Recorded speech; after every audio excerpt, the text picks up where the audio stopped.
Good morning or afternoon, everyone. This is Michael Gibbs, and I'm the founder and CEO of Go Cloud Careers.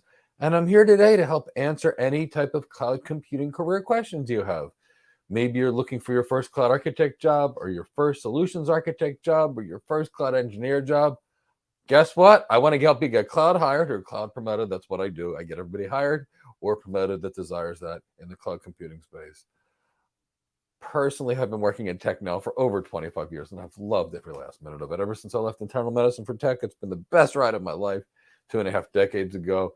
And I've spent 2 decades or over 20 years helping people get their first tech job or get promoted in tech. And I want to help you get your cloud hired, cloud promoted, or build the career of your dreams. So thrilled that you're here.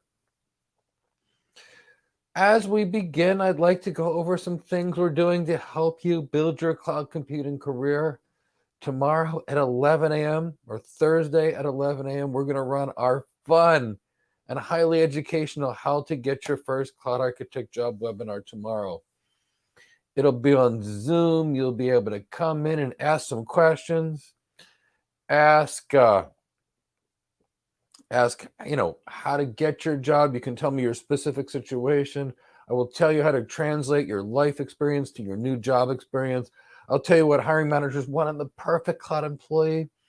I'll tell you what needs to be on your resume. I'll tell you how to bypass getting auto-rejected by HR. And you can come off mute and ask me any questions you want. And of course, it'll be live and free on Zoom. So please join us tomorrow on the How to Get Your First Cloud Architect Job webinar. While we're at it with the free stuff, my team is working on a Google Professional Cloud Architect book. And they're going to be releasing it free very soon to help all of you increase your Google knowledge, increase your cloud knowledge. I'm real excited about it. And to help you all, it's going to be completely free. So pre-register now. And when it's released, you'll get it completely free. Our goal is to put out 20, 30, 40, 50,000 of these books to help others get it. So please share the link to the free book. Build your career. And it'll be courtesy and compliments of Go Cloud Architects and Go Cloud Careers. Anything we can do to help you get cloud hired or cloud promoted. Working on this, we have a LinkedIn resume and workshop.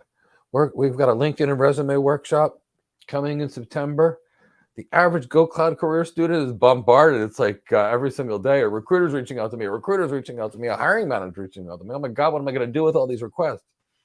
If you want to have that problem like our students do, then take our LinkedIn and resume workshop. Now, something I'm really excited about. It's been a great birthday. My team has blown me away. They've had me in tears. We have had party after party after party that I couldn't be more grateful.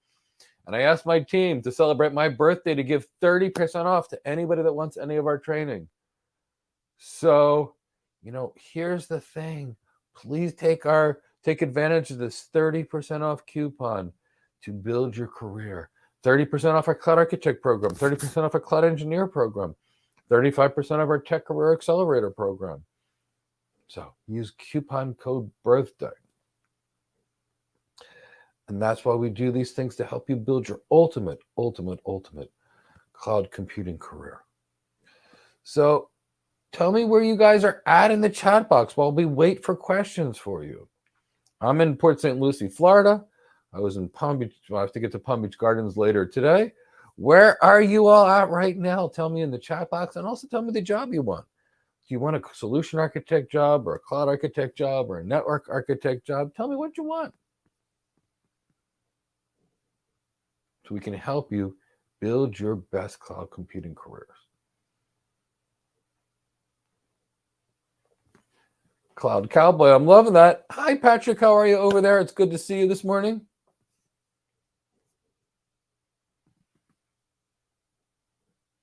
Okay, so Eddie Patrick, good morning. Alonzo, my brother, good morning. It's good to see you. Daquan, good morning. How are you today? Georgetta, wow. It's so good to see your name. How are you today?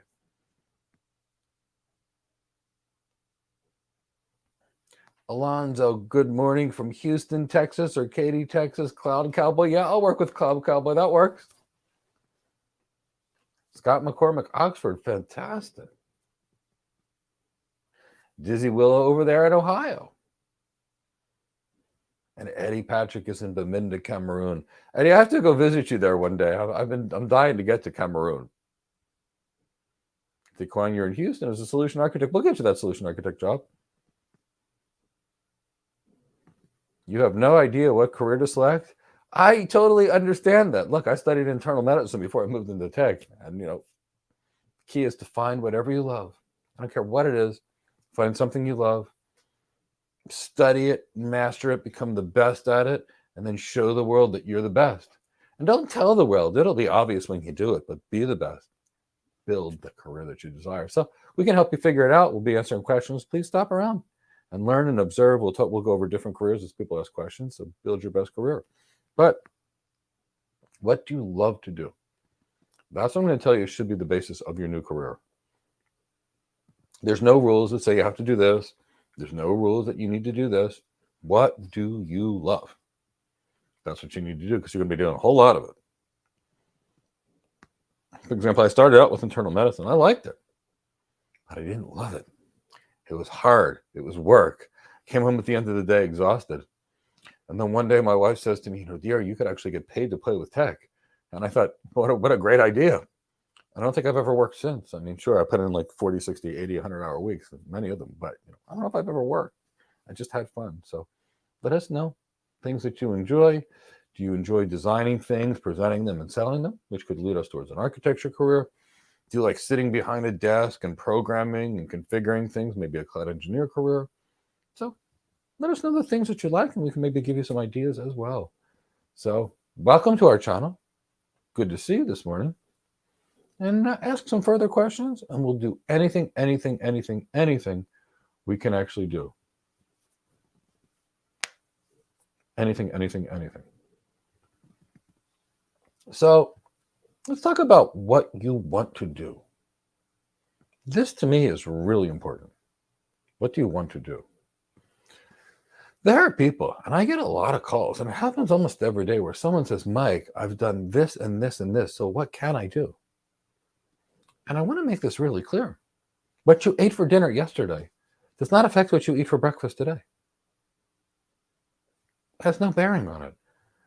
And the job that you did 10 years ago or even yesterday has no bearing on the job you might be doing in the future at all. I wasn't born knowing how to practice internal medicine.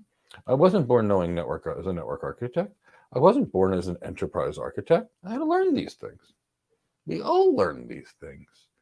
So it's a mindset. Mindset is you can be anything that you desire to be. Now, there are certain careers, like in the performing arts or in art, for example, that I'd say, yes, if that's your passion, go do it, but build yourself a reserve parachute. Because some careers are a bit challenging. But for the most part, any of us can earn a living in whatever we love, as long as we put our time, our effort, our money, and our laser-like focus into being the best at anything we absolutely do. So the key is, what do you desire to do? Open up your mind to knowing that you can do anything that you want.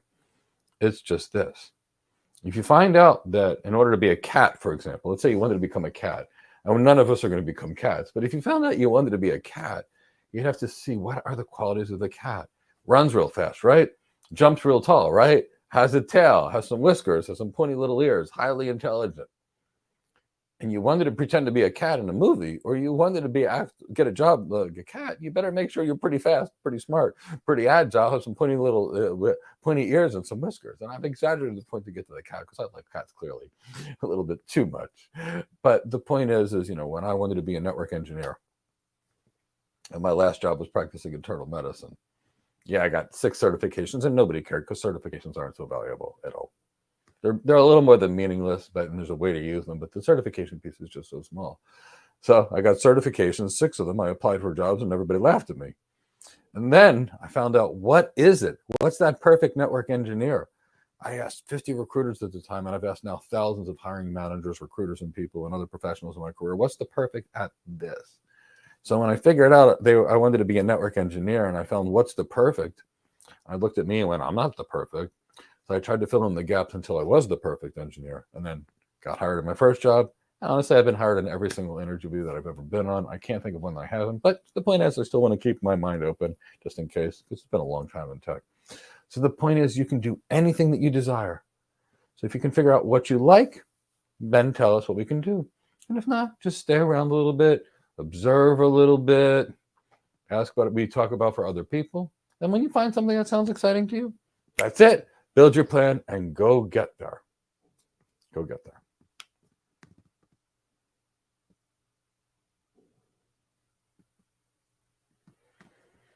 Okay.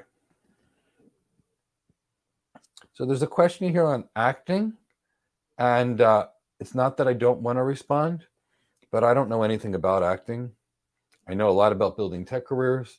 I know a lot about building healthcare careers, but I don't want to give guidance on something that I don't know anything about. And if you've got questions, please pop in the questions in the chat box. Love answering questions. Dizzy Willow.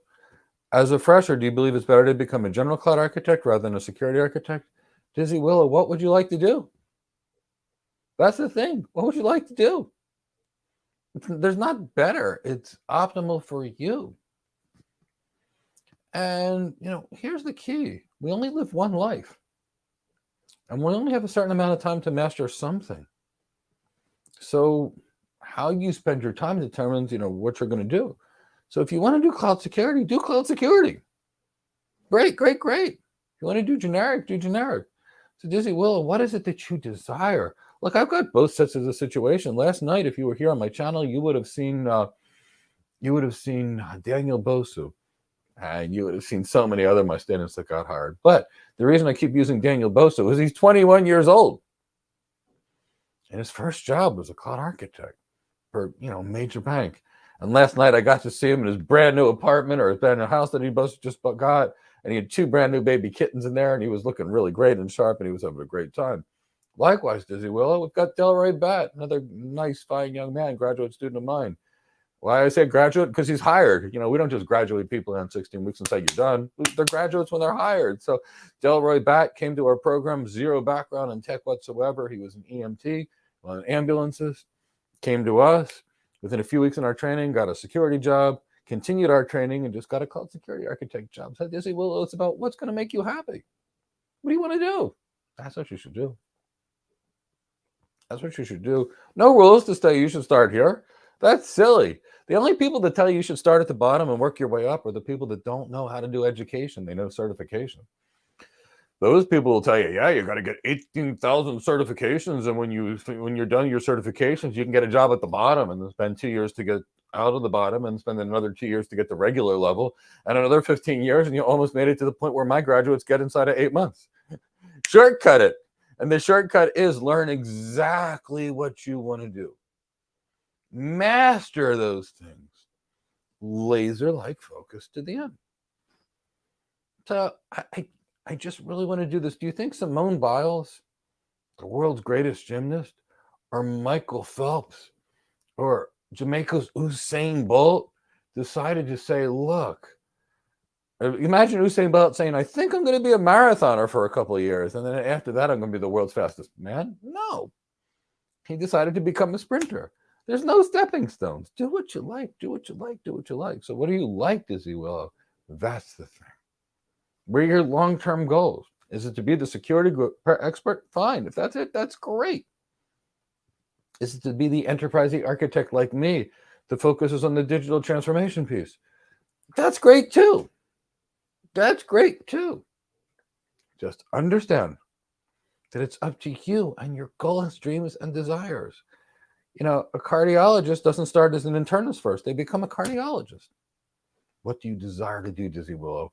That's the career that I want you to have. Because that's the one that's going to make you happy. And if you're happy with it, it won't feel like work. And here's the thing, when people get in the office like this and they're, I don't like it, and they complain, their peers are getting promoted, and they're either getting laid off or not promoted, and then they're worried and saying, I work so hard. Dizzy Willow, it's not hard when you do what you love. When you do what you don't love, it's very challenging. So now you know the difference. So what do you desire? That's what I think you should do. Let me tell you one thing. Even generic cloud, make sure you know security. Make sure you know networking. Make sure you know the data center. Without those three things, you've got no cloud anything. Make sure you know those. And then from there, you figure out what exactly the things are. So great question. But I believe it's better to do whatever you desire.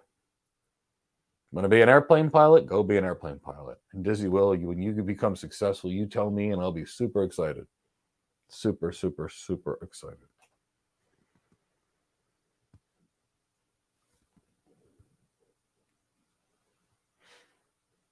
Chris, we can go to the next one. And join us on Thursday, which is tomorrow, for our free How to Get Your First Cloud Architect job. Pratik, you want to become a data engineer, preparing. You have a 2-year testing experience, want to become a data engineer by learning Python, SQL, Spark, also prepping. Does this help? Okay, Pratik, I'm going to tell you right now, data engineer and data science jobs are the hardest jobs in the world to get at the lowest pay. So keep that in the back of your mind. These jobs are a lot easier when you have a PhD in calculus or statistics or advanced math. And even people that have that and those skills may have to apply to 400 and 500 and 600 different jobs just to get hired. In fact, I had 2 data scientists come into my program. One is now working as a cloud engineer and one is doing something else because it's that hard. And these folks spent, $30,000, $40,000 on data science training. So understand the data engineer piece. If you want to do it, you should have some very good degrees in statistics. And, sure, there's going to be lots of things in Python and R and SQL and Excel and so many other things. Realize this. Half of the data engineering is going to be off of the Azure platform. Some's going to be on AWS and some's going to be on Google. So I think your approach needs to be much more of understanding all of these systems and how they work. Really understanding, a NoSQL database versus a relational database. And all what we're talking about, data cataloging and object storage and building of data lakes and ETL schools and mapping and reduction tools like Python, PySpark. But there's a lot more of it than just technical skills that go into this. So I think that's a start. But please realize these data engineering programs are very hard to get jobs and relatively low pay jobs. So if you like numbers and you like data and you really, really, really love statistics and writing of algorithms and writing of scripts to do this, which take in all those kind of considerations, then this is a great job. But no, this is not an easy job to get. It will pay you half of what you could earn as a solution architect or a cloud architect. And it's going to take you a much longer time to get these jobs. They're going to be substantially harder to get. They're going to be far and few in between. And the real key is not somebody that can do data engineering. Lots of people that can do that kind of tech stuff. The real key is what can you do with those numbers? That's the high paid person. So you can have anybody crunch numbers and do things and write some machine learning stuff anywhere in the world. Now, interpreting those numbers, making recommendations with those numbers, helping the CEO make better financial decisions or make better investment decisions. That's the secret to being good in the data world. Tying the tech piece to the actual business piece. If we're going to be doing these big data things, why are we doing them? To make better business decisions, to be able to make guesses or inferences that are scientific in nature, where we're going to have a predictable outcome that would be better than we humans could do on our own. So if you're going to do this, make sure that your focus is not just the tech. The focus is on what is the tech going to do? How does the tech optimize the business? Focus on your business acumen for this, your communication skills, your executive presence. And that way you're more than just a calculator person. You're someone that can do something, improve business performance. And that'll separate the person that's very low paid, they can't get a job despite having 3 master's degrees, versus someone that's going to be there and have a long-term, highly successful career. We're only scratching the surfaces of data architects and data engineering. There's only a few companies that are methodically using data right now. So it's good. It's very good. Just make sure that you just don't do by certifications and things like that. Make sure you get the rest of the key things that make it work. then critique, then you'll have something. But by itself is just not enough. It's always more than just the certification piece. Get used to working with GPUs, get used to working with machine learning libraries, not just these things. PyTorch, TensorFlow, all these other kind of things. Get used to visualization tools and all these other types of tools that are used in this area. And again, most of them are not going to be Azure tools. They're going to be other generic industry tools that you're going to use across multiple clouds. So try not to focus on any one cloud. It's kind of like this. Would you imagine driving a car? I need special training for the Honda, and then getting special training for a Ford, and then special training for a Mercedes? Or would you just learn to drive? So when you pull yourself out of the Azure world and into the machine learning world and into the data science world, into these other worlds, now you're bigger, you're better, you're stronger. See, I don't want a steering wheel that only works in one car. I want a steering wheel I can use everywhere. And if I'm going to hire someone or pay someone, I want somebody that can do these things everywhere. So keep that in the back of your mind. And Chris or Chow, whoever's back there, we can go to the next one. We've addressed this question already, so let's go to the next one. And ask us your questions in the chat box. Daquan, you're working towards the solution architect professional. What's the next best will help me gain cloud architect competency and skills? Daquan, there is no certification that's going to give you competency at all as an architect. Zero. None. Certification is the name of a service and how to configure that service. And as architects, Daquan, we design, present, and sell. So none. No certification is going to give you any competency whatsoever. Now, Daquan, which certifications could be on your resume which will help you get an interview? Now, that's another story. So, for example, the Cisco Certified Network Professional is a good certification that will make sure that people think you know networking. Now, you may know networking after the Cisco Certified Network Professional, or you may have no idea about networking after the Cisco Certified Network Professional, because certifications don't equal competency in any way, shape, or form, not even zero. It's just that you mastered the name of a service and how to actually get that service. So if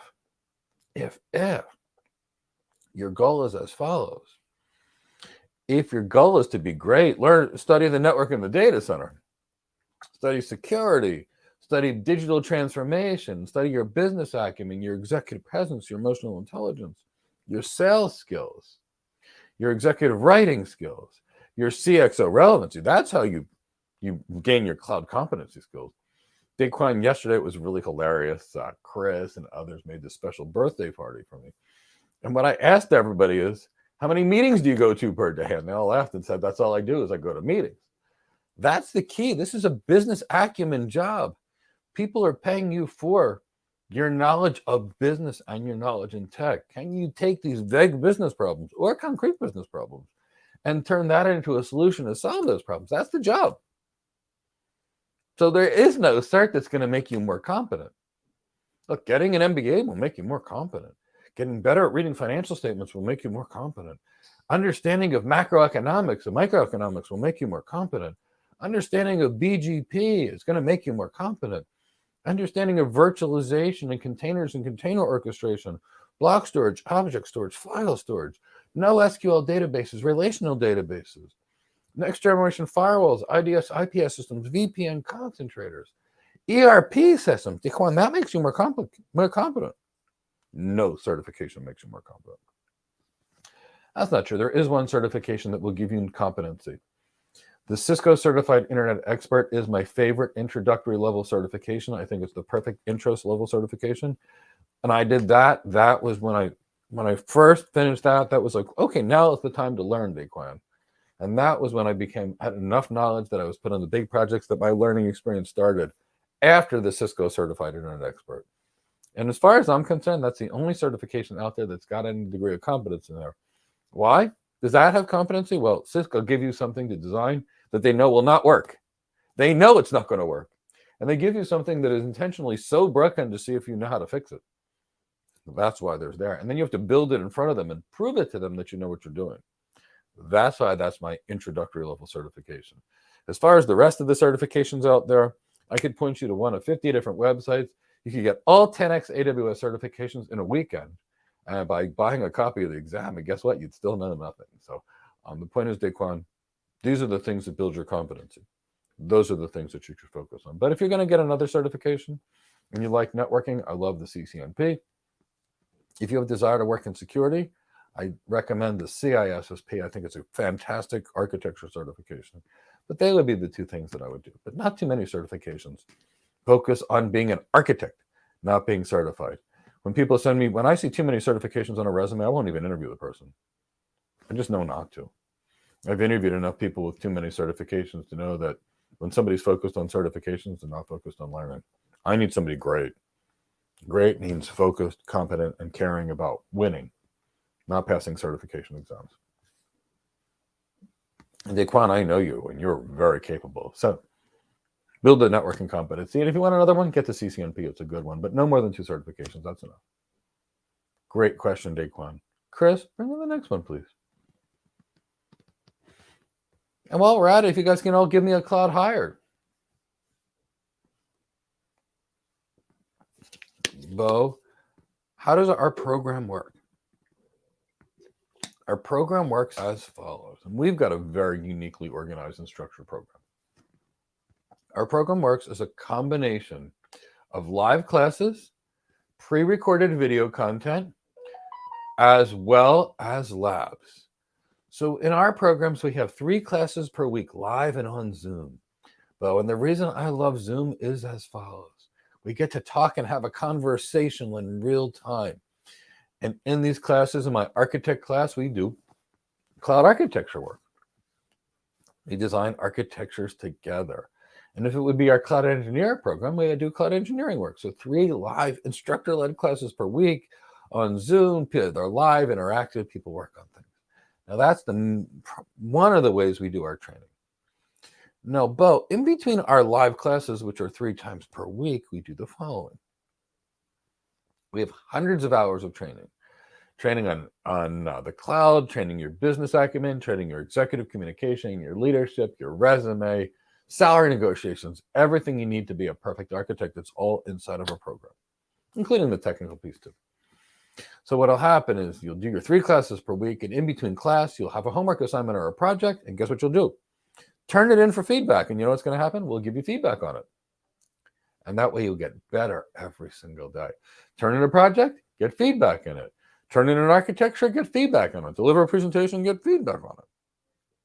So 3 live classes per week, projects and things for you to do in between classes, work, presentations, writing, architectures, and you submit it via our Slack channel, and we give you feedback on it. Now, our Slack channel is a global Slack channel in nature. We've got people all over the globe, and they work together on projects, books, amazing things together. And then, Bo, we have a lab section.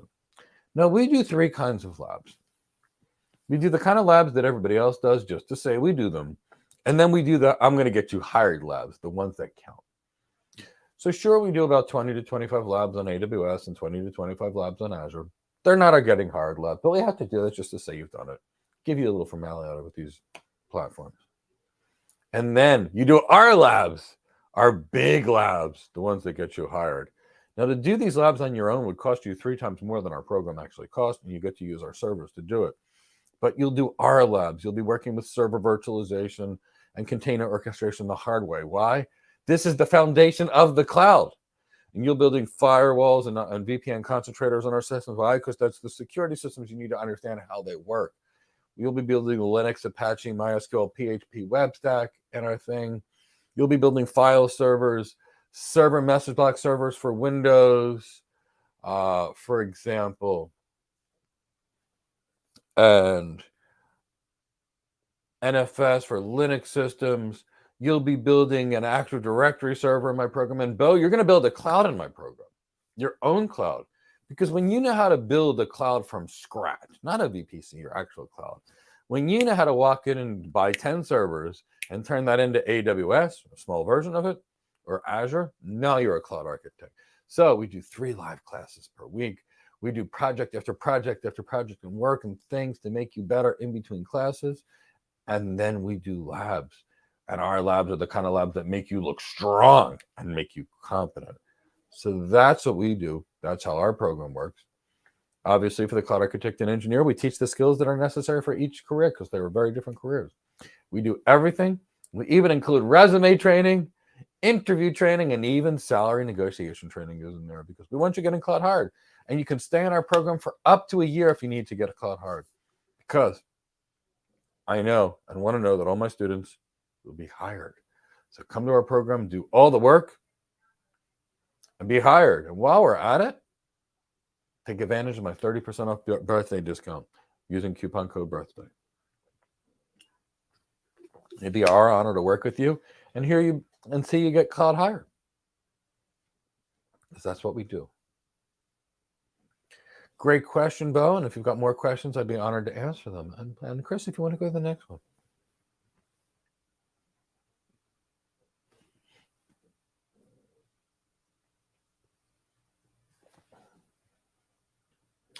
Georgetta, would you recommend to finish the GCA program first and then go for certification? I would.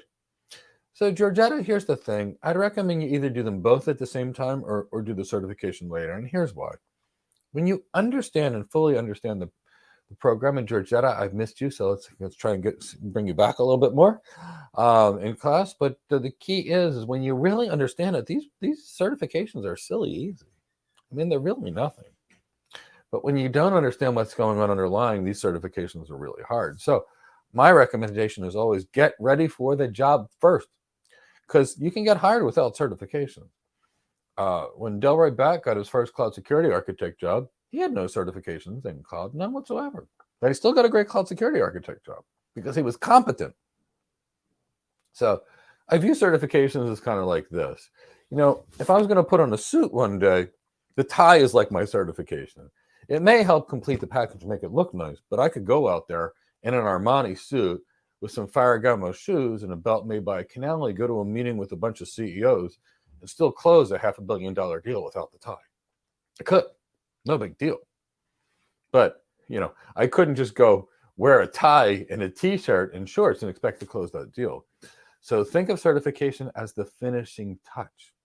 Nothing else, just the finishing touch. So the certification by itself, in my mind, is irrelevant.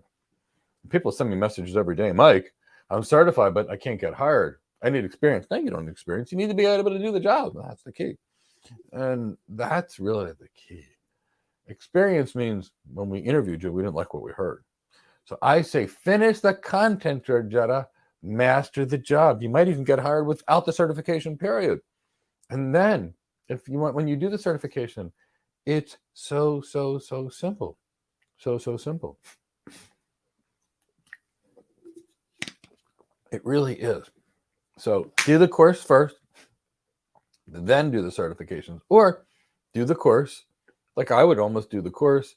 I would do 10 to 15 silly practice exam questions every day while I'm going through the course.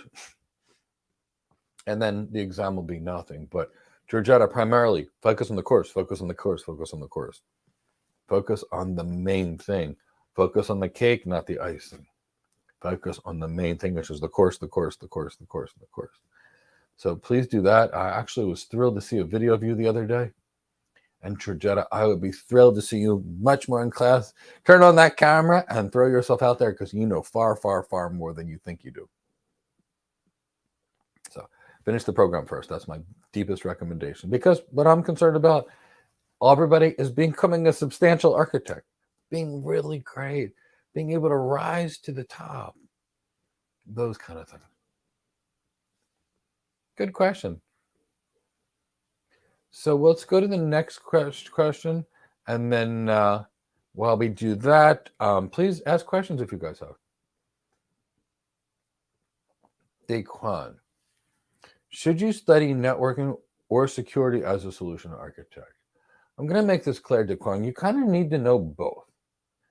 Now, some things you can know a little bit about, and some things you need to know a lot about.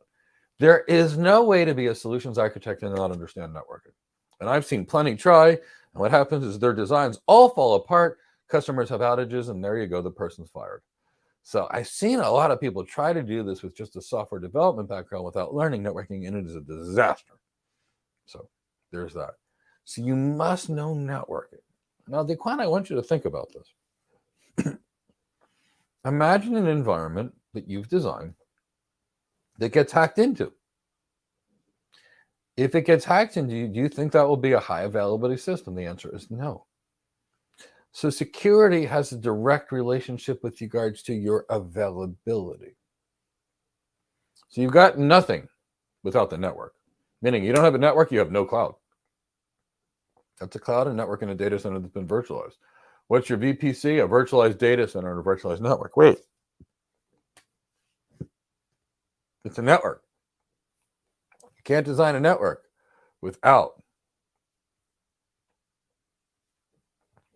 what do you call it? You can't design a cloud without the network. So you must study networking. But you also must have a good understanding of security. How do you design a demilitarized zone, for example? What goes into securing an environment? Now, Daquana, let's put it into a bigger context. So let's say you got a big architecture. You're dealing with a global bank, a global retailer, a global anything.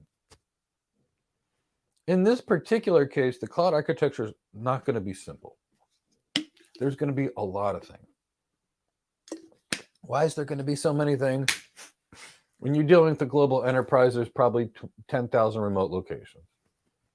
There's probably 100,000 employees. There's applications that were designed by people that no longer are alive, that are sitting on a virtual machine in somebody's computer that the whole business is running on, and they don't even know how it's coded. You'll see this. You're going to see backdoors and the networking. You're going to see security rat's nest. You're going to see challenge after challenge after challenge. And part of this is based on business logic. Part of this is based upon the way the organizations grow. Now, Daquan, in one of these environments, we're going to need a lot of architects. We're going to need a solutions architect to be the coordinator of the care. I'm told there's a football position called a quarterback that's kind of in charge and coordinates the team. I don't know, but I'm told this. In medicine, we've got somebody called an internist or an internal medicine physician that does the same job. And it's about coordinating the other experts. So for the solution architect or the cloud architect, I go meet with one of these clients and I go, uh-oh, well, that's a big thing we need to change. And then Daquan, I say, who's the best cloud network architect that I know? And I call that person. And then I think and say, who's the best cloud security architect I know? And I call that person. And then I say, who's the best IAM architect? And I'm like, oh, this guy, Isaac, he's the best. Let me call him. And then I need three data scientists. So I call some data scientists because I want their input. And then, we're going to hand it over to a maintenance team once this thing's built, and architects don't know maintenance. So I'll bring in a SysOps person to consult on how to maintain the systems and patch them after the fact that we can put into the scope of work. And then there's going to be some DevOps engineers that are going to be automating things. So I'll bring in some DevOps to the team, and together as a team, we're going to design it. So the key, Daquan, is where do you want your career to be? At minimum, you need to have the kind of CCNP level networking knowledge to be able to do the job. Now, CCNP is a wide variety of knowledge, but I'd say the average CCNP's knowledge is, realistically speaking, what you need to have as a decent cloud architect. And I did that in 10 days. So we're not talking about serious stuff, but we're talking, if you did it on your own, about 10,000 pages of reading, but Daquan, you're my student, so you need a lot of that's already taken care of. The addressing, the WAN technologies, the route aggregation, the BGP stuff. As my student, you get a ton of that. So you're already there. A lot of the NAT, DNS, DHCP, ARP, proxy ARP stuff. We cover that kind of stuff in class constantly. So you're going to get that in either case. So then long term, it's about determining what you want to really do. And as a solution architect, there's really 3 ways you can build your career. Way 1 is as follows. You can be a cloud security architect or a cloud network architect like me and be an expert on one thing. Generally speaking, experts get paid more. So that's option 1. Option 2, Daquan, is you've got industry expertise. So me personally, I like to focus on healthcare. Why? Because I can practice medicine, so I'm extra relevant in healthcare. You can do it in the following ways: a technical specialty, an industry specialty, or the other thing that I focused on, Daquan, which really, really built my career. You can focus on the digital transformation piece. Focus on being an executive, focusing on the numbers, focusing on the business, the leadership skills, the transformation. Focus on the soft skills. Focus on those skills. Now, Daquan, that's what I do too. In fact, I marry that with my healthcare, and that's where I live. That enterprise architect, executive architect, leadership architect, and that's where I love, love, love, love. So kind of keep that in the back of your mind. That's what I love. And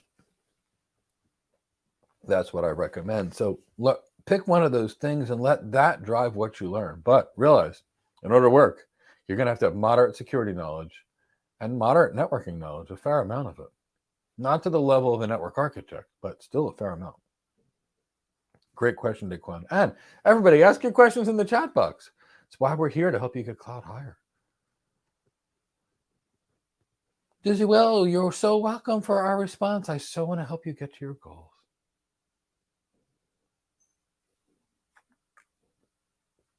Dizzy, really? I have just recently joined the program and really excited to learn and grow. Well, Dizzy Will, we are so excited to work with you, and I can't wait till you are cloud hired. Cloud hired, cloud hired, cloud hired. That's why we do everything we do around here. Super excited and can't wait to see you in class. Classy, is it possible to finish our Cloud Architect Career Development Program in 2 months? For the average person, Classy, probably not. Probably not. I have had some people do it a little faster. I had a Richard Afukar who was in and out of my program in 3 weeks, and he was hired by AWS. I had Joseph Millen, who was in my program for approximately a month before he became a senior solution architect with AWS. But he was a CCIE, so he had a Cisco background, so he's a unique use case. I've had I had Delroy Batt get a job within a month of being in my program. But Classy, I think for the average person, it's probably not feasible to get through my program in 2 months. There's about 500 hours of training in our program, and that's why our students are getting hired all the time, almost every day of the week. One of my students gets hired.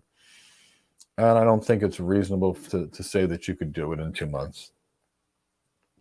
And I want to be extremely open, honest, and transparent of whatever we do.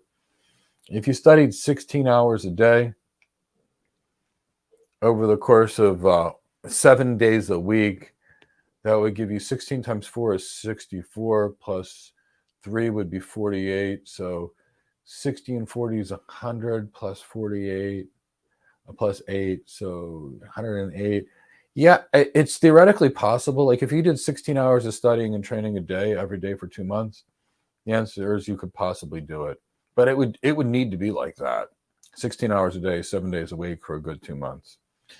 And even then, it would be a challenge. But the point is you can definitely, that I think would be the way that you would have to do it. And that's assuming you learn fast, you're highly motivated and energetic. But otherwise, I'd say for network engineers, for example, or network architects, about 4 months or less. For people that are relatively new to tech, I'd say we're talking about 6 to 8 months to really get you cloud hired. And that's assuming you do the work and take the course seriously. I like to under-promise and over-deliver. And the key is, how much you can understand. Now, I did crazy stuff like that. I locked myself in a room and did 16 hours a day and read 1,000 pages a day for 6 months. But not everybody can normally do that. So, realistically speaking, 6 to 8 months, not 2 months. But if it's going to be 2 months, you'd have to have the ability to lock yourself in a room for about 16 hours a day, do about 16 hours a day of work, and be able to retain it all. And then you could do it. So Classy, what we need to understand here is as follows. My graduates earn more than doctors or lawyers. I mean, my average graduate earns between 120 and 275, and I've had offers for my students in that range. And when someone's going to pay you $175,000 a year or $200,000 a year, the expectation is that you've got a lot of substance to you. Now, normally to earn this, you got to spend about $300,000 for school, and go to school for 6 to 8 years or more. And we're doing it in about 8 months. So got to be fair is fair. I don't think it's reasonable or realistic to say you could do it in 2 months. I think you're underestimating the actual job and what you need to learn for the job. But appreciate your question. I'd love to work with you, but I just need to be fair, open, and honest about what's feasible versus what's unlikely. Please ask your questions. We'd love to help.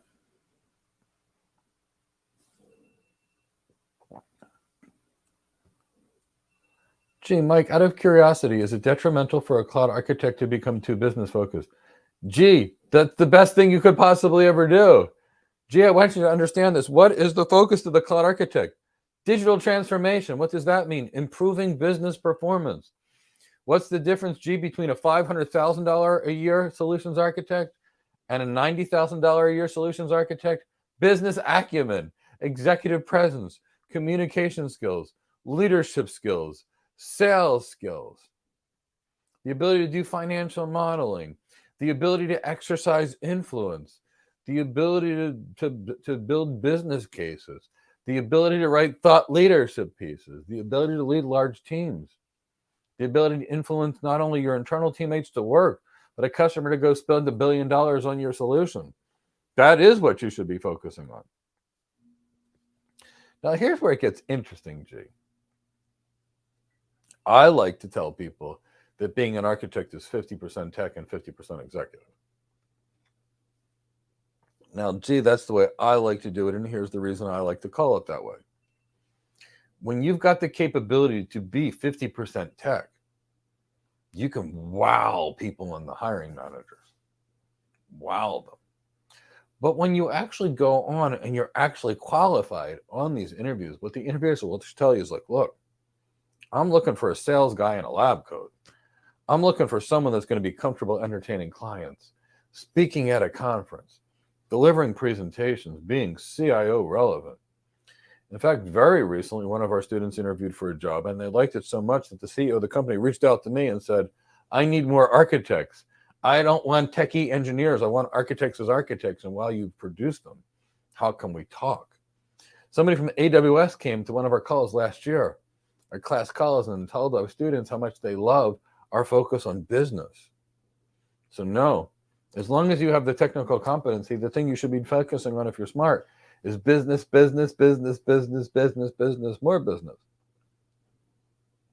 That's the best thing you can do. I like to call it high value skills versus low value skills. Low value skills are to code and configure. These are low value because lots of people can do them. And here your salary is down here. Digital transformation is over here in terms of getting paid. Now, I don't view them as high value skills or low value skills in terms of importance. That's another story. In terms of importance, what that architect does in terms of design versus what that engineer does in terms of building is equally important. I can bring in all the beautiful $100 million deals in the world, right? With beautiful blueprints, wear great suits, make great PowerPoints, and it's going to look great, right? Well, that's fine. But if there's no brilliant cloud engineers to go build it, it's just PowerPoint. But for the architect, your strength is your business skill. How can I take this business problem and fix it with tech? And the more you know about business, the more things that you can actually fix. We can always go out there, and if we lack a little tech, go bring in the best tech people to help us solve the solution. But if we don't know the problem or don't understand the problem, that's where the problem actually occurs. It's usually definition of the problem. Almost in every case, when people are not successful, it's the problem that they haven't identified correctly.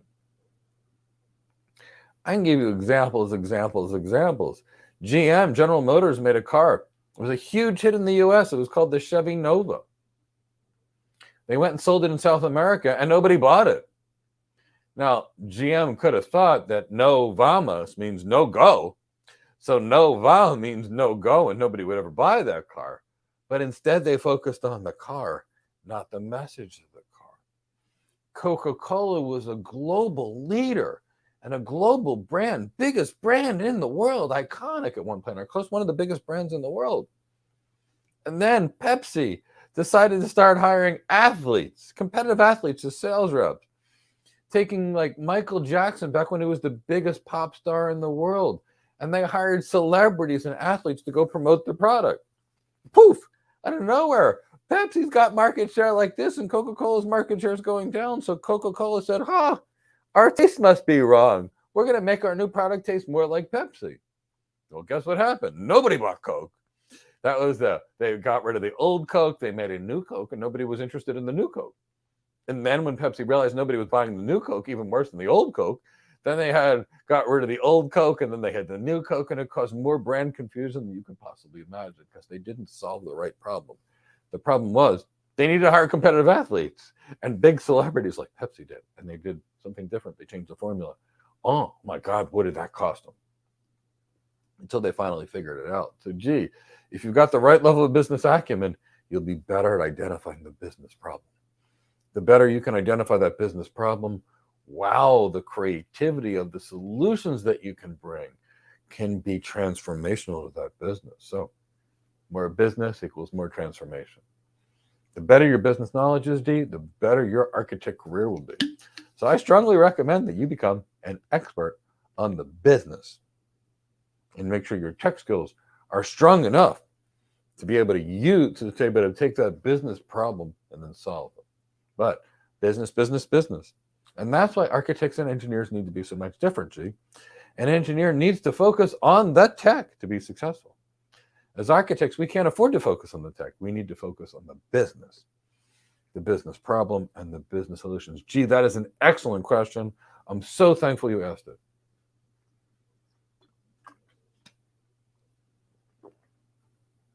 And then, Chris, we can go to the next one.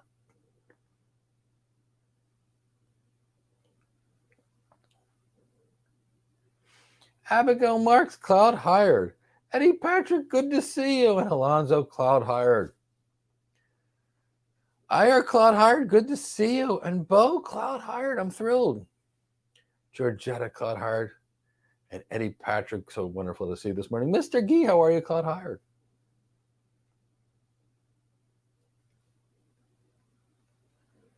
While learning CCNA, CCNP, is it required to learn iOS level commands to configure routers and switches for cloud networking architect? Okay, so, here's the difference. I want you to understand. Architects don't touch the technology. We design, present, and sell. Design, present, and sell. So here's the way it's going to look like. As an architect, whether I'm a network architect, a cloud network architect, a cloud anything architect, I meet with a business. I ask the business about their business goals, their business pain points, and their business challenges. From there, I bring in a team of engineers to baseline the organization systems. I'm managing them and leading them. So we're going to baseline the servers, the network, etc., storage. And while we're doing that, I'm going to then go, as an architect, go talk to department heads, go talk to end users, and I'm going to truly try to understand what's going on. And then I'm going to go back to my team, IR, and I'm going to build a team of, say, cloud architects, cloud network architects, cloud security architects, cloud IAM architects, etc., the whole group. And then I'm going to write up the architecture, perhaps respond to an RFI, RFP, RFQ, like a request for information, request for proposal, request for quote. Then I'm going to deliver some more presentations, help sell it to the company, negotiate a deal with the company, and we're done, IR. And then after that, after I've designed it, presented it, and sold it, there's a build team that'll have cloud engineers, cloud network engineers, cloud security engineers that go build it. So IR, we architects never, ever, ever touch the tech. We are business executives that design, present, and sell. Even network architects don't touch the tech. And that was one of the hardest things for me to learn in the beginning when I became a network architect, Ira, because, when I was a CCIE network engineer, I worked on the tech. And then poof, I'm now a network architect and I'm not even allowed to touch the tech. And Ira, one day I did touch the tech and I almost got fired for it for good reason. You can't fly the airplane and keep people safely in their seats at the same time. And whenever an architect tries to touch that tech, they focus on the tech and not the big picture. The customer has a disaster, and the architect usually gets fired. So we don't touch the tech. We don't configure anything. We don't touch the management console. We don't touch Terraform. We don't touch the routers. We don't touch the switches. We don't touch anything. We, as architects, we design, present, and sell. Say it with me. Design, present, and sell. No hands on anything. No configuring. And here's the thing, Ire. Architect knowledge is not knowing, router BGP 65312, neighbor 192.168.1.1, remote AS 65313. That's not architect work. That's engineering work. Architect work is, I've got these eight connections. How do I load chart across these 8 internet connections? I've got 2 equal cost paths to AWS. How do I use both without having out of order packets? How do I deal with the 1,000 VPCs that an organization has because they need to microsegment their network? How do I promote communications in a secure environment? These are the things that a cloud network architect does. Design. But no, we don't touch the commands. I've been an architect now for 25 years. The last time I touched the tech was 25 years ago. Well, actually not, because I wanted to teach a free CCNA boot camp, and I actually touched the tech then. It was kind of fun. It was like, got to feel like a young man again, because I'm an architect. We don't touch the tech, configuring and stuff, and it was like all kinds of fun. It made me feel really like a child. I loved it. I was so excited. But no, architects, we don't touch the tech. So it's not the iOS commands you need to learn. It's the how to do it, how to tune it, how to optimize it. So I think of what a doctor does. When I used to practice medicine, I'd do rounds on my patient in the hospital.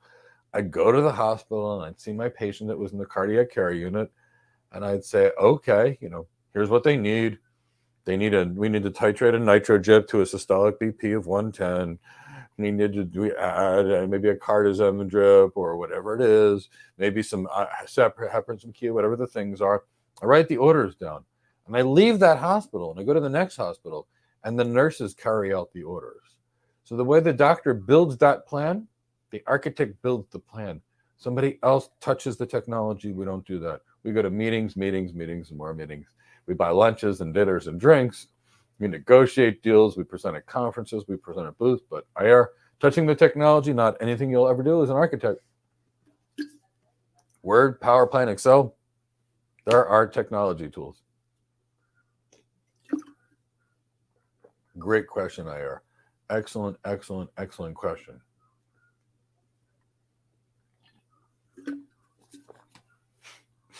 James T., can I explain what a cybersecurity architect is? Absolutely.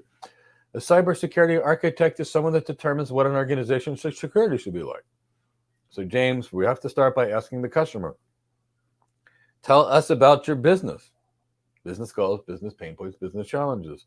Mrs. Customer, could you tell me about the assets that you have that need protection? Could you tell me about your intellectual property?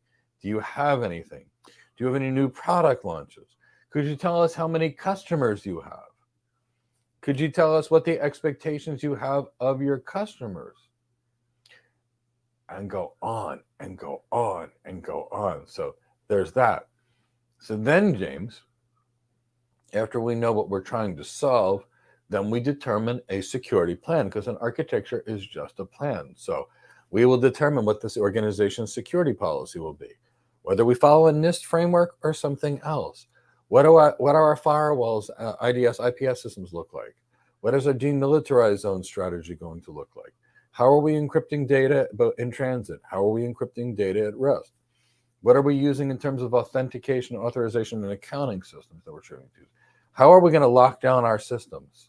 How are we going to train the people to avoid anti-social engineering campaigns or anti-phishing campaigns, for example? How do we do it? So James T., the architect designs the security plan in collaboration with everything else. So 50% business executive, 50% technology professional. The security architect, now remember, this is an architect job. So they're going to be interacting with executive leaders. They're going to be talking to the chief information officer, chief technology officer, chief information security officer, chief financial officer, CEO.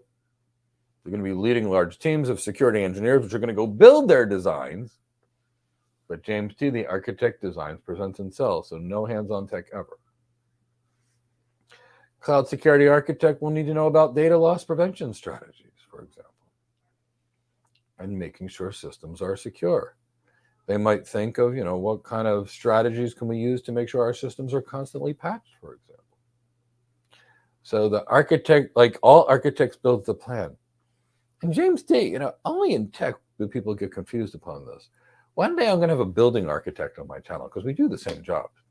And I'm going to ask the building architect if they know how to use a hammer, and they're going to say no. If they're good with screwdrivers, and they're going to say no. And I'm going to say, do you do construction in your job? And they're going to laugh at me and say no. I design a blueprint, present it to the customers, sell the design to the customer, and then I hire a construction crew.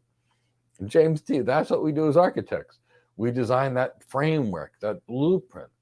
We write it out. So design, present, and sell, James, of security stuff. That's exactly what the cybersecurity architect is. Just security.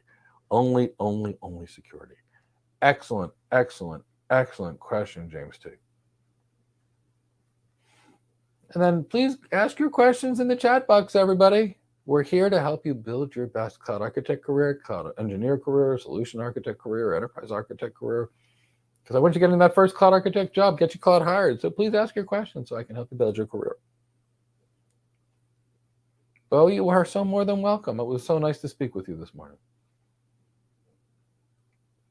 Georgetta, fantastic. You're more than welcome. Really hope to see you in class tomorrow. Abigail, good to see you, cloud hired. And yes, CAD hired. I think, so I was pretty excited last night when I saw Daniel, our recent graduate, have 2 cats in his house. Yeah, I think you need to I think we need to get all cats CAD hired. I think, all animals just make us happy. So thank you so much. Cat hired and cloud hired.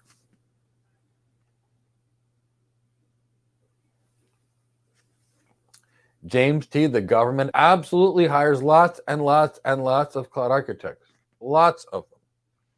But do understand there are substantial differences between public sector pay and private sector pay. There are also substantially different things in terms of hours and expectations. But yes, the government does hire cloud architects because the US government has their systems on the cloud. And the key is we can't just let a cloud provider design our systems for us.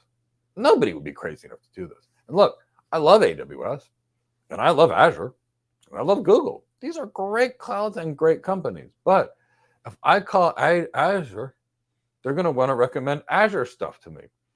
And if I call AWS, they're only going to recommend AWS stuff to me. And I need more than just their proprietary stuff. And it's not that these are bad companies. These are good companies, but they want to push their stuff where they make the most money. And when they push their stuff, guess what happens? We and our customers become dependent upon them and can't leave because it's proprietary.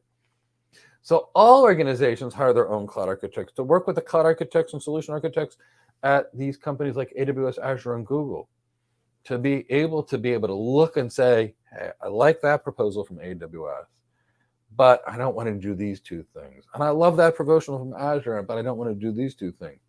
Let me be on AWS and Azure. And this is really great. So yeah, the government hires them. And you typically find 2 sets of architects.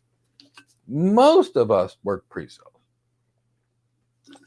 Most of us are in the design, present, and sell phase. We work for a Cisco, an AWS, an Azure, a consulting company like a Capgemini or a Deloitte.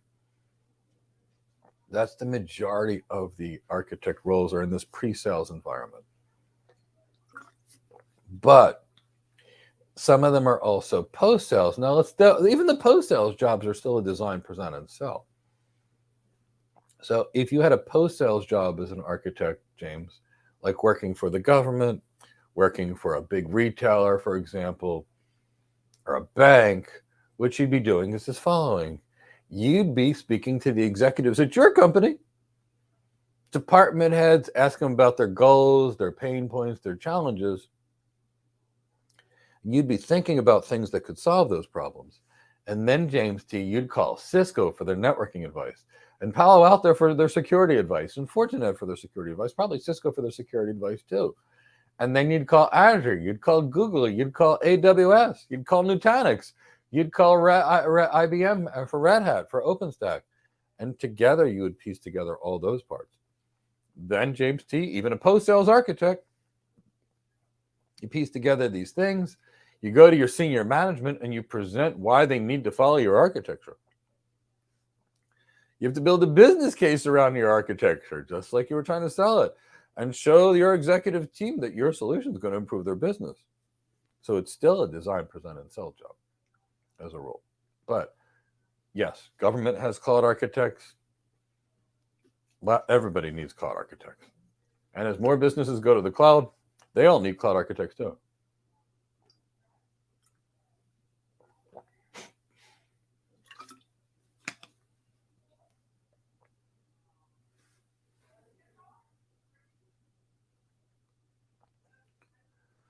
What are the obstacles to not having a formal education when going into being a cloud architect? Should it be something you get down the line? Daquan, last night you had Daniel Bosu on my YouTube channel. He's the kid I always wanted. He's such a great guy. He's smart. He's motivated. I love him as if he was my own kid. He was my student. I have nothing but wonderful things to say. He just told you last night that he didn't even graduate high school. And he's now working as a cloud architect at a major global bank. Now, his capabilities are exceptional. His credibility is exceptional. His leadership skills, even at 21 years old, is exceptional. He was hired for a major job because his skills are exceptional. Delroy Batt recently got hired. Again, another fine, wonderful, wonderful person. Delroy visited me in my house in Florida to help me pick out a TV at Best Buy and work with me and a friend to actually put it up. So I know him real well. Has an associate degree. Just got a major cloud security architect job. Yvonne Tambo, wow, what another fine, fine, fine young man. Immigrant from Cameroon. Came to my first class. I remember I said, hi, Mike, I got to tell you I'm here. When I saw that enthusiasm on his face, I went, wow, got another rock star here. He was in college. And about December, January, he went and interviewed with AWS. AWS loved him. I mean, how could you not? Honestly, if you'd meet Yvonne, you'd love him. Not only has he been a rock star student for me, he's a great solution architect for AWS. He's done stuff in our Cloud Heroes Africa project with my friend Alphonse. There's nothing that I can say other than amazing, amazing, amazing, wonderful things about Yvonne. Exceptional in every way. But here's the key time. He was interviewed by AWS in December, and they said, you're cloud hired. They offered him a job, Daquan. And what he actually said to them after they offered him the position is, you know, I've been working a full-time job while going to college for the last 4 years just so I can get through school. Would you wait for me to finish college? And they waited until May for him to finish college. So I want you to think about this. He wowed him so much without a college degree that they waited 5-6 months for him to even start. Literally just to start because he was that good. So it's not your degrees in education. Look, education is great and I encourage it, but it's not your degrees. It's your attitude. It's your energy. It's your enthusiasm. It's your passion. It's your competency of this job. It's whether you're willing to go above and beyond. Can somebody trust you? That's what determines who you get hired and how much you get paid more. Daquan, I've interviewed 6,000 people in my career, more than that now. About 10 were hireable due to competency. It's impossible to find somebody that can do the job. I mean, it's that hard. You get someone in an interview and you ask them something, and the only thing they can tell you is that they're certified. They don't know how to do the job. And when you see someone that can, wow, it's fast. To put it into context, when I went up my first job, I was a senior network engineer and I got hired on the spot. No experience whatsoever. My next job, they wanted 15 years experience. I had 6 months. I was hired on my first interview. And then Right after that, where did I go? I went to Comcast. Again, single interview. And they made me an offer right then and there. Then there was Riverstone Networks. Well, I had 3 phone interviews. I flew out there for an 8-hour day, took the red eye home, and I had a job offer waiting for me. And it's not because there was anything special about me. It was because I was competent. And because while the whole world, Daquan, was focused on getting 50 silly certifications and became jack of all trades and masters of nothing and incapable of everything because their attitude was all spread so thin and their knowledge was spread so thin, I only knew 2 things, BGP and OSPF at the time, and PIM, actually 3 things. And when I went and got interviewed, they went, wow, you're good. And I said, yeah, of course I'm good. I only know 3 things. But that's what they wanted. So the key is be great. Just be great. But maximize your communication. Maximize your leadership. If I told you, and this is so critical, Daquan, you're on an interview. Harvard University did the research. When we communicate right now, 55% of the communication is what I look like when I say something. 38% relates to how I sound, pauses, vocal tone changes, enunciation, pronunciation. So 55% what we look like when we say something. 38% what we sound like when we say something. And 7% the actual content. Daquan.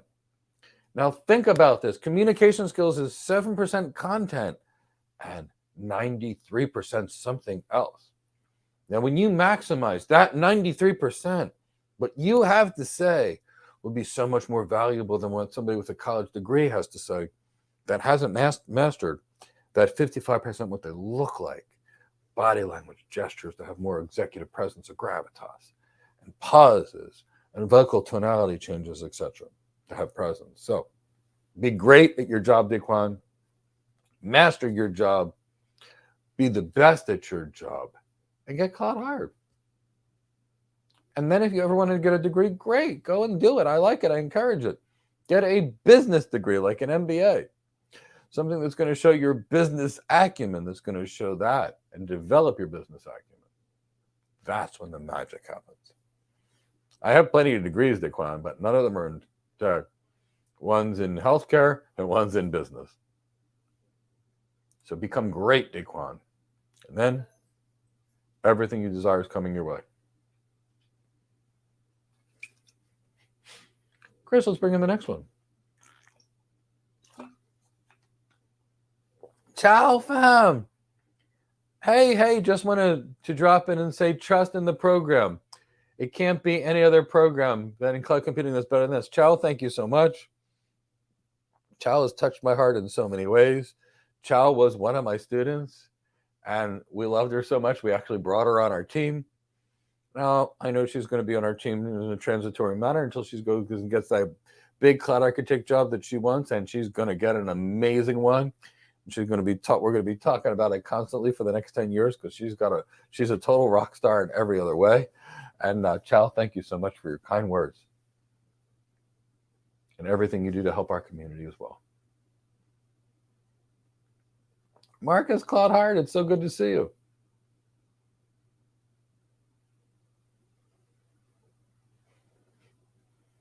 James T.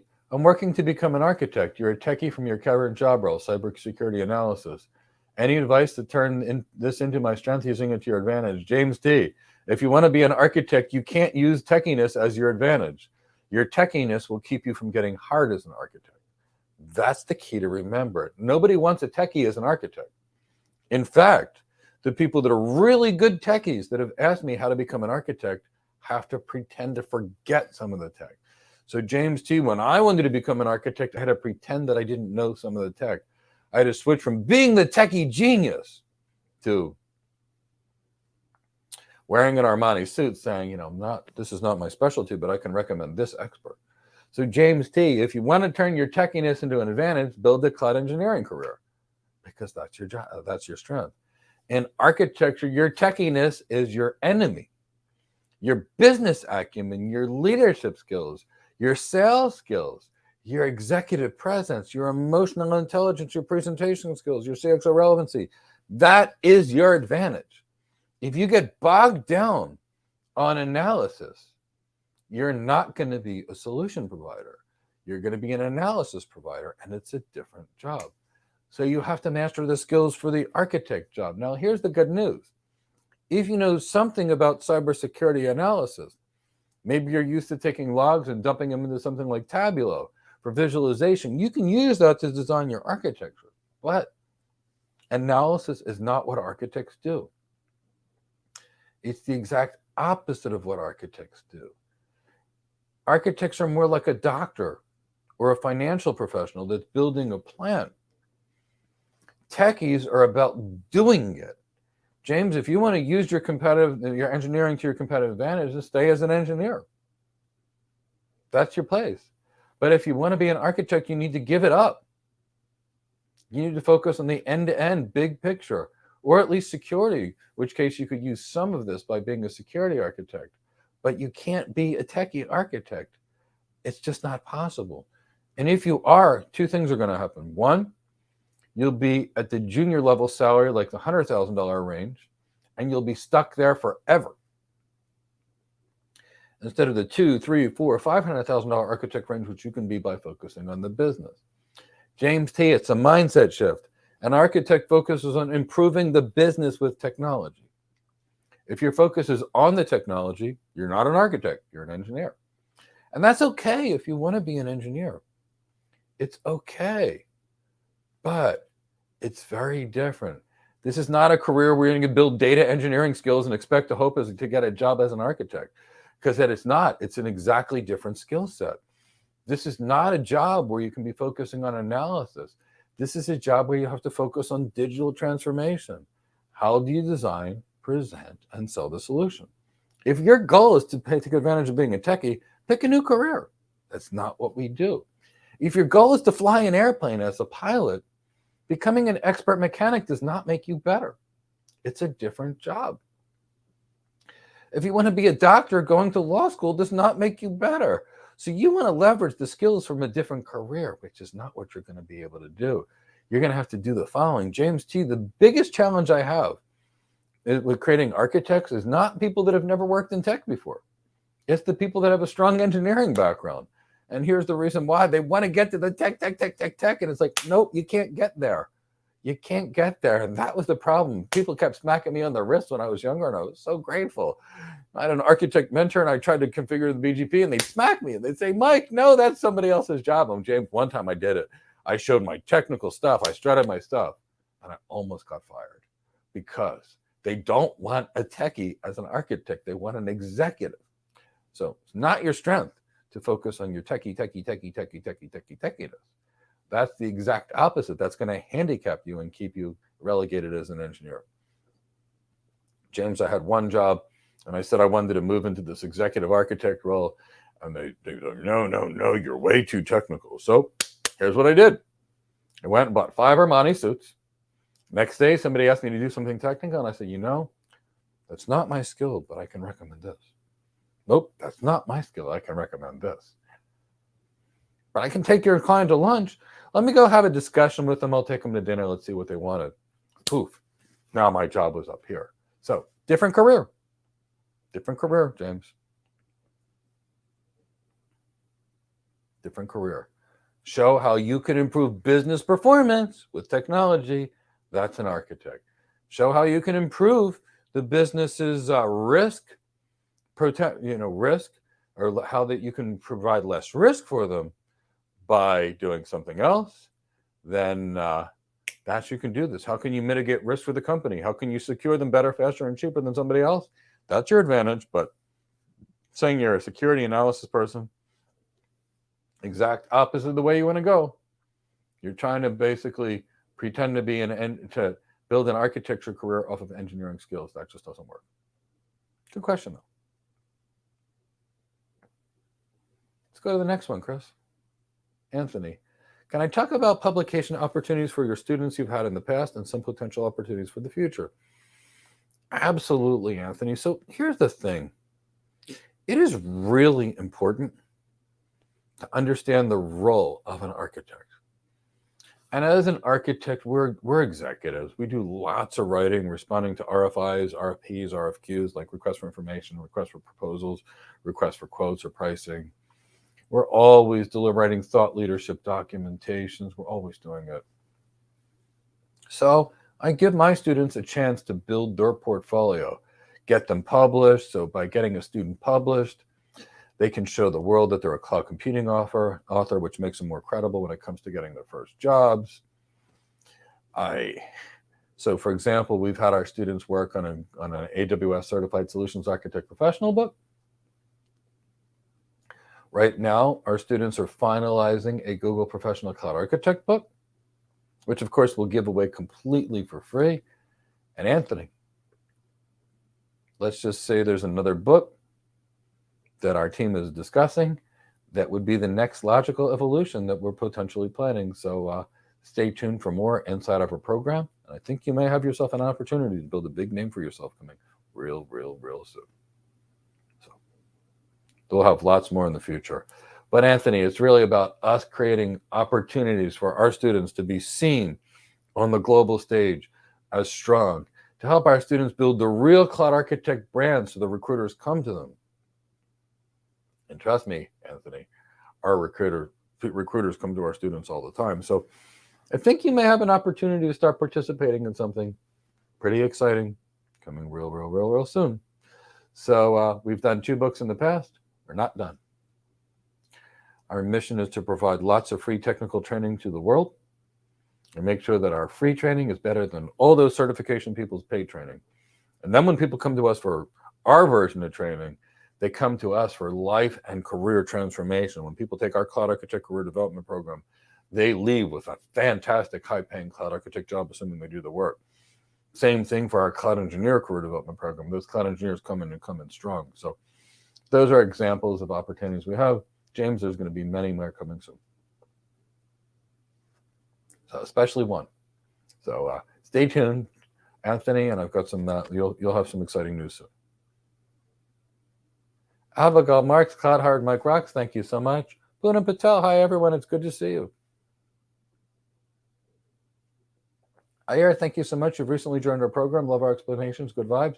Can't wait to meet you in person. Pravina, it's so good to see you.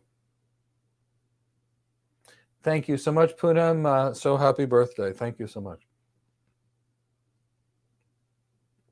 Maraf, Cloud Solution Architect designed the blueprint around the company using day-to-day need. Okay, so I'm trying to understand this. So Maraf, if your question is, do we need an architect for the first design and then it's all dead? So Maraf, I want you to think of the technology system for a business. They make the business operate. Business is not a static environment. There's always a new business challenge that needs to be solved. And there's always a cloud architect or an enterprise architect that needs to go solve that problem again and again and again and again and again. So keep that in the back of your mind. So there's always work to be done. I've been an architect for 25 years. And maybe I go to this bank and consult to them. And then, Maraf, I go to the next bank and consult to them. And then I go to the next bank and consult to them. And then the next retailer and the next hospital. And then all of a sudden that original company still needs me again because there's a new design. We never run out of tech to things that we're doing, Maraf. It's not a static environment. Today we're trying to increase sales. 3 months from now, we're trying to improve employee productivity. A year from now, minimum wage is up and we got to go fire people by bringing in robots. Because that's what, a year from now, there's a global shortage of personnel. There's a recession in the US. So we've got to go find people in India, Africa, Pakistan that can do the job better, at least as good, and at a lower cost. So there's always work to be done, Maraf. It never stops. It never stops. It's just, once they're on the cloud, it's great. And Maraf, the cloud is nothing different than our data center. It's the same thing. So you're taking them from one environment to another environment, and there's constant projects, always new projects. So what are they going to be doing? They're going to be focusing on the next problem that needs to be solved and the next problem that needs to be solved. Maraf, business is not like this. Here, build a website and the world comes to you and it's done. No. How do we increase sales? It's always there. A CEO of a publicly traded company, every 90 days, they've got to report their earnings. There's always some kind of improvement they need to do. So it's always about making the business better, faster, and more profitable. There's always work to be done. Or I guess you got to look at it this way. If you go to your doctor once when you're born, do you ever need a doctor for the rest of your life? Or you think that pediatrician or the obstetrics gynecologist doctor that delivered the baby and the first pediatrician that saw that baby in the hospital, they put it in an incubator and did a first exam. You think it's over there? No. Or do you think that person's going to need medical care throughout their entire life? Of course they will. So as soon as you're done with one design, there's a new design and a new design and a new design and a new design and a new design. So keep it in mind, you're never, ever going to run out of work. There's always problems to be solved. Always problems to be solved. But it's a good question.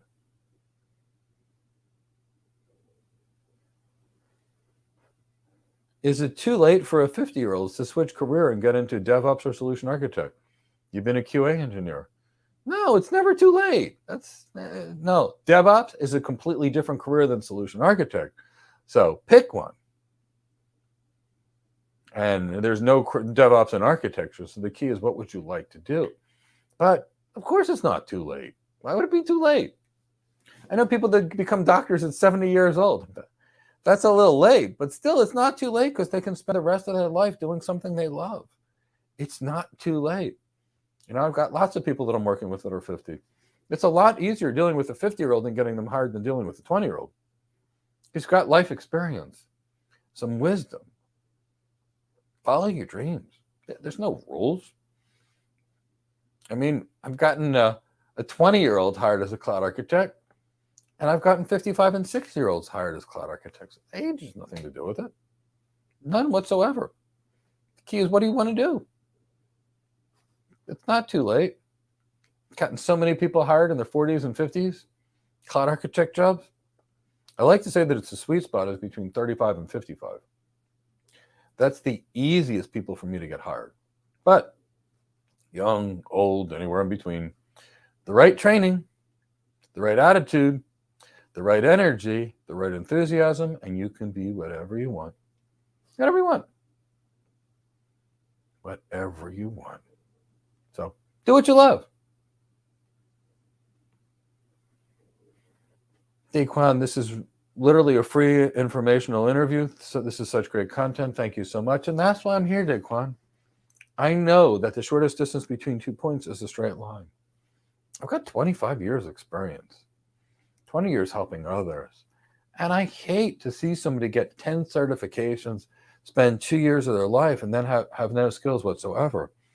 Or people that think they're going to get an architect job by studying data engineering, for example, which you get as something that'll keep people from getting hired. Because they will be, while they're busy learning data engineering, they won't be learning architect skills.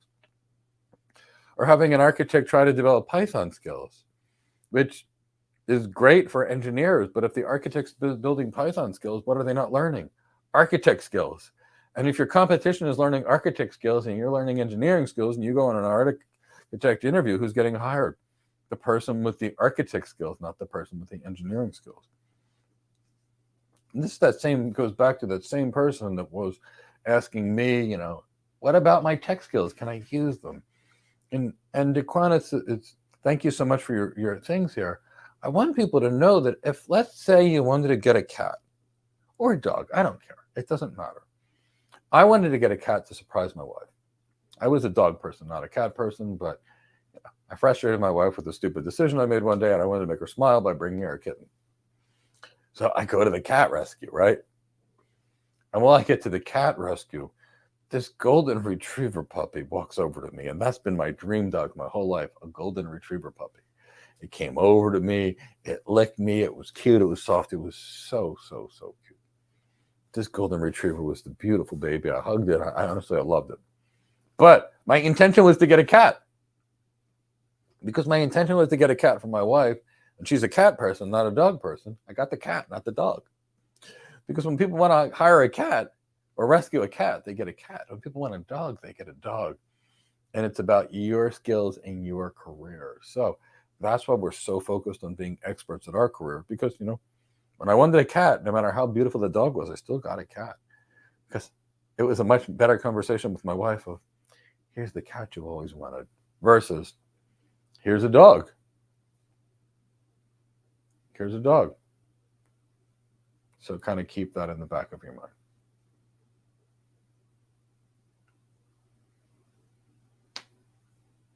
James T, how can you use LinkedIn to your advantage? James T, if you're using LinkedIn correctly and you're posting architect things, not engineering things, not talking about tech, talking about digital transformation or solutions to improve business performance, and you have that right LinkedIn profile and you're doing things, then poof, people are going to come to you. I actually make LinkedIn posts every single day, and I make them specifically for people to see them, but also for my students to comment and respond to them. Recruiters were reaching out to my students for the people that based upon the way they comment on my posts. So go out there, comment on leaders' posts, leaders that are VPs in the industry, directors in the industry, CEOs in the industry, people that have a really deep cloud background, experts and leaders, not certification people. They don't even know what they don't know. But I mean leaders. Guess what's going to happen? The world's going to see you as an architect. Post open messages of how technology can improve business performance. You see something that came out of, say, Red Hat. Chances are there might be something that's pretty exceptional with regards to digital transformation. You might see something coming out of AWS and take your take on it, for example, et cetera, et cetera. So really, it's about using LinkedIn to show that you are a leader. What does your brand say? On LinkedIn, are you looking like a techie? Are you showing all your techie stuff? Because if so, no architect's going to be interested in you for architect jobs. So making your profile sing that you are an architect. So James, it's about message. Does everything in your LinkedIn profile and resume scream digital transformation? Does it show the things that you've done to improve the business? Does it show your leadership? Is it written in a manner to show your executive communication skills? Did you make your resume and LinkedIn profile in a way that's going to attract others and show that you're a solution provider? Or did you got a bunch of things that say a bunch of skills of where this looks like an engineer? So how do you lose LinkedIn to our competitive advantage? Well, that's something that you can take our LinkedIn and resume workshop for, or that you can become a student in our Cloud Architect program, because this is not the kind of thing we can answer in 3 minutes. But it's about building your brand. What is your brand? My brand is clearly obvious. I'm an enterprise business executive focused architect that's experts with digital transformation and experts with coaching people. I'm known for that throughout the world. And because of that, whether it's my LinkedIn profile, whether I'm in Authority magazine, whether I'm on national TV, which I have been talking about these things, whether I'm in Investors Business Daily, Tech Republic, Information Week, Tech Radar, and I can go on and go on and go on. The message is the same. The message is, I'm an architect. I can make you an architect. Here's how you be a better architect. Here's how you drive transformation. It's the same thing. So you need to make sure that your brand is consistent with exactly what the other people need in an architect, so that you are the cloud architect, and you'll get it. Look, we don't need to do much networking. We just make great content, and our students get harassed, literally speaking, with recruiters and hiring managers trying to hire them after they've done the work. But you got to know what to put on your resume. Somebody sent me a resume this morning, and I felt bad, and he's like, here's a resume, I want a job. And it was so clear that the person made up all their fake solution architect jobs. What was put in there was clear that they didn't even know what an architect was. And that's the key. You've got to know that job. You got to make it relevant to the job. And you got to show that you are an expert in your field. That's what you got to do on LinkedIn. Write an article, a real one. And not like I see somebody else has tried to copy my article thing idea, and they've got their students making silly little how to install Ubuntu Linux or a web server. And why do I call it silly? There's already an instruction manual for it. There's no innovation in there. Someone's basically cutting and pasting from someone's website. That's not building a brand. That's basically saying, look, I'm learning how to do stuff. I need you to make a position, an impact, show that you know something, and research your responses. If you're not an expert, it might be worth taking 2 hours to respond to a post, to leave a thoughtful, meaningful comment to truly show that you're an expert. One of my students this week had the CEO of a consulting company reach out to him. Literally speaking, reach out to him based upon the response he made to a LinkedIn post of the CEOs, and then when he attended the webinar, the way he commented and acted on the webinar. That's the secret. So, Chris, let's go to the next one. Data engineer skills have nothing to do with becoming a cloud solution architect. It is an entirely different career. I had someone that tried to say, Mike, can I be an architect and focus on the engineering data skills? And I said, no, unless you want to be a data scientist, which is a different career. There are no data engineering skills required to be a cloud architect. And Poonam, I'm going to make it clear, there are no engineering skills in a cloud architect job. This is a business executive job of design, present, and sell. Understand how to read a financial statement, a balance sheet, know how to improve sales, know how to reduce expenses, know how to improve employee productivity, know how to optimize the supply chain. These are skills of the architect, not data engineering. They're not even related to it. So please don't study data engineering unless you want to be a data engineer. It's a different career. Now, I've had a lot of people with lots of data engineering skills come to me, and we've made them cloud architects or cloud engineers, and they've forgotten all about those data engineering skills because it's a different career. But data engineering skills have nothing to do with cloud architecture skills. Totally different career. Pick one. Good question, though. James T. Hello, Mike. Could you talk about the importance of mentorship and how it possibly changed or elevated your career? Oh my God, yeah. So here's the thing, James. If we don't know where to go, we're going to make a lot of mistakes. We're just going to. And most people learn via a series of mistakes. They try something, it works, they're successful, they're happy. Then they try the next thing and they fail. They try the next thing and it fails, and the next thing is good. So this is an excellent question. And that's what most people do. The point behind university training was so that you could learn more, so you didn't have to make mistakes and start at the bottom. Now, I've been very blessed. I have sought after mentors and found them from day one. And I'll tell you about a very special mentor I have. Her name is Frances. She is a very special mentor, and she's changed my life. Approximately 15 years ago, I had left in my junior level technical engineering and moved into a big executive enterprise architect role. The kind of role where I was like a lead architect for an entire industry vertical in a major, tech company, one of the biggest ones in the world. And I was assigned a mentor. Her name was Frances.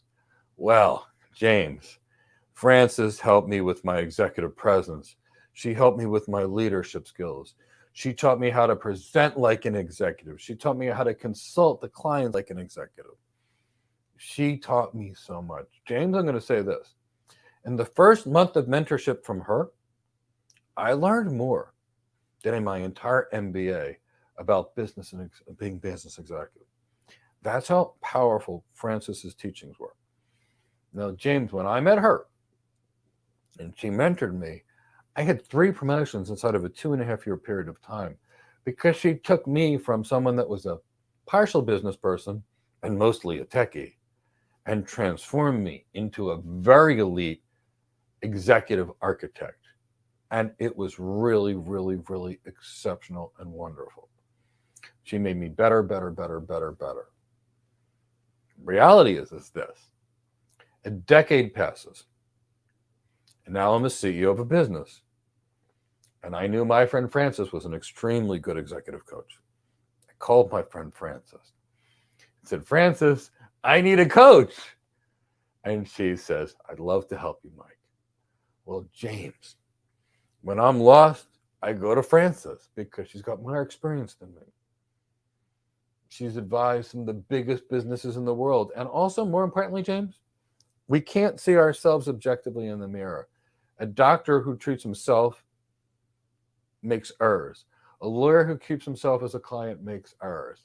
Frances, I can call her. She will have me thinking about things in different ways. She will help me figure out the solution myself, and I will learn from her in so many amazing ways. So that's why I created my mentorship program. And this is a pure mentorship program. Mentorship makes us better. Mentorship keeps us from going down rabbit holes, like learning data engineering when we want to be a cloud architect. Mentorship keeps us from focusing on the tech when we want to be an architect, and helps us focusing on the ultimate goal, and makes us better in every way. So I love mentorship. I think it's one of the most critical things in the world. And that's why I've created our Cloud Architect Career Development Program and our Cloud Engineer Career Development Program, which are mentored programs. So our students can learn in 8 months what might take 10 years of experimentation to learn on their own, because that's how much I believe in mentorship. And I still have a coach.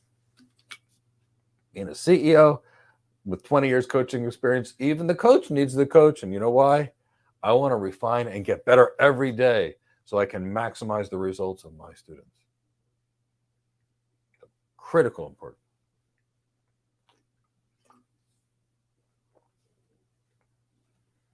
Bora, you're studying data analysis in your degree program and you're interested in cloud. How and what route should you follow? Bora, I have no idea what you'd like to do in cloud. So first thing you need to do is determine what career you desire. Do I want to be a cloud architect? Do I want to be a cloud engineer? Do I want to be a DevOps engineer? Do I want to be a maintenance person like SysOps? Do I want to be a software developer? So Bora, my suggestion is figure out what career you want, and then I'm happy to build you a roadmap.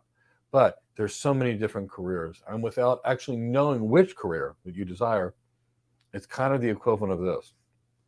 Mike, I'm at London Heathrow Airport. Which airplane should I get on? And I say, I don't know. Where would you like to go? Do you want to go to Athens? Do you want to go to Chicago? Do you want to go to Cape Town? Do you want to go to Burma? Do you want to go to Brisbane? Do you want to go to New York City? So please tell us where you'd like to go, and then we can build you the map. But without knowing where you want to go, everything we give you is just guesses. And I don't like to guess. I really like to optimize and help people tune their careers. So please let us know the further question. But welcome to the cloud. It's a great space, and I think you'll love it here. Chris, if you want to go to the next one. Poonam, please give me an opportunity with your organization. Can you provide a work visa? Poonam, I've created incredible amounts of opportunity. I've taken a course which I could easily sell for $50,000, and I've dropped it to something that anyone, anywhere in the world can afford.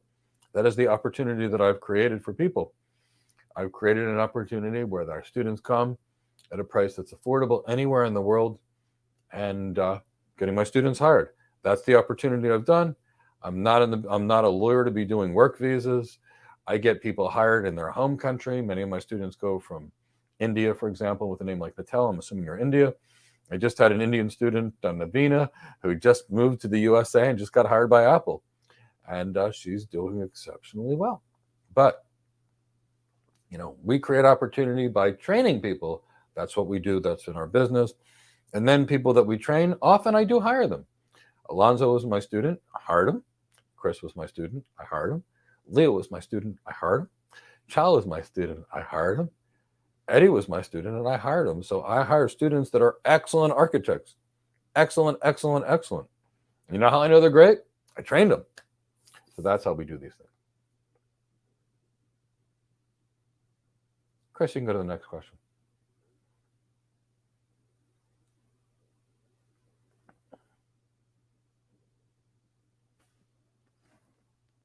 Alabodi, thanks, Mike, for sharing such great content. I am so thrilled that you are here. It's an honor that you're here. I'm privileged that you're here. Thank you so much for being here, and thank you so much for your kind words. Thrilled to have you here. James T, can I talk about using labs as an architect? Sure. So, James T, here's the thing. As architects, we never touch the tech, ever. But someone's going to want to know, can you do it? So I want you to think about what is the point of labs. There's two kinds of labs that you can do. There's the silly certification labs, which are like, here, I set up a virtual machine. Here, I set up a file server. Here, I set up a database. And look, we do about 40 or 50 of them. I'm going to tell you right now, it's good that you should do them to say that you've done them. But nobody's going to care. But this way you can say you've done them and learn any funny idiosyncrasies. Now, what you do need to understand as an architect has nothing to do with the cloud services. I mean, it does, but it has everything to do with the network and the data center services, James T. Because what are you doing? You're taking the stuff, the servers, the virtual machines, the containers, the storage, the databases out of the data center. Boop, boop, boop, move it to the cloud. What's the cloud? Another data center, another data center. So you can't move what you don't understand. And what do you need to know? Network and data center stuff. Now, knowing that, the labs that get you hired are as following. And if you're in our program, our Cloud Architect Career Development Program, you'll be doing these labs on our servers. Even the basic program, that with the discount is $350. You're still going to be doing these labs. If you're not with us, you can buy yourself a Xeon server. It needs at least 16 cores, a minimum of 128 gigs of RAM, and a minimum of 3 SSD drives in RAID 0 or an NVMe drive. On this system, set up server virtualization and get used to it. Build some containers and set up container and get used to it. Build the firewall, get used to it. Build a VPN concentrator, get used to it. Build a Linux file server, build a Windows file server, build an Active Directory server, set up some web apps like the Linux, Apache, MySQL, PHP, and build yourself a cloud, James. Build a cloud. Because when everybody else is like, hey, I set up an S3 bucket, and I can say, yeah, taught an 8-year-old how to do it in 5 minutes. Very good. I'm not paying you $300,000 a year to set up an S3 bucket. And you can say, I designed and built the cloud for enterprise-wide computing. Now you're the person I hire. So the key is we're not hands-on tech people, but what do hiring managers want to see? They want to see, are you technically competent? They want to know, can they trust you? They want to know, do you know what you know and know what you don't know? They want to see your energy, your enthusiasm, your passion for the tech.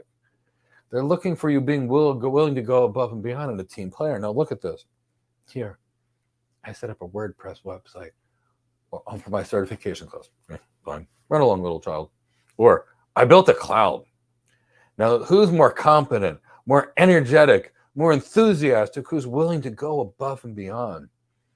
So when you're doing labs, it's what are the brand are you building? It all goes back to your brand. What are you signaling the hiring manager that you can do based upon the things that you know? That's the secret. That's the secret. So I hope I answered your question there.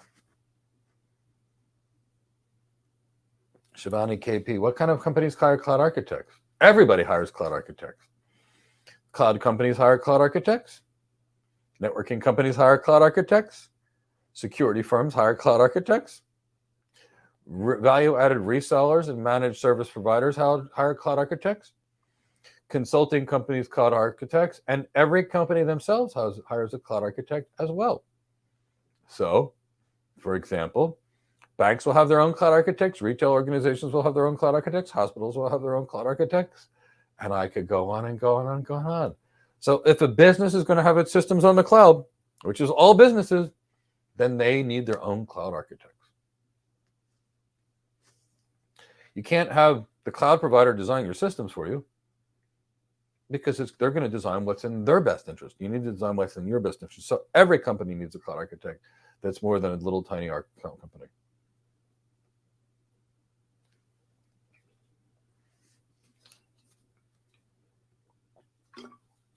How successful can one be completely remotely?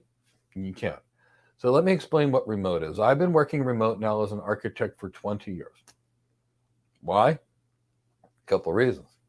One is I wanted to live in Palm Beach, Florida because I like the beach. Or I wanted to work from my home in Greece. And the key is, I was able to do that. But here's the key. We can work remote, but we have to meet with clients. We have to build an impact on the client. And here's the thing. A meeting on Zoom, which is great, is not the same thing as meeting with the CEO in person. That's not the same.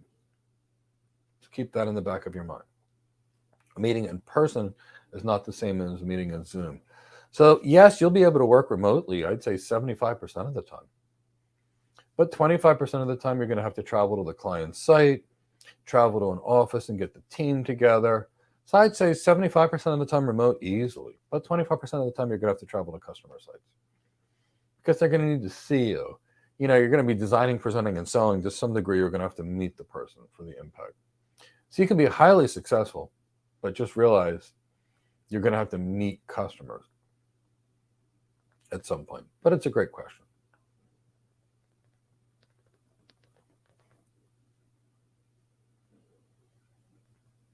Are there options to work as a freelance cloud solution architect? Not really. I mean, you could over time, but here's the thing.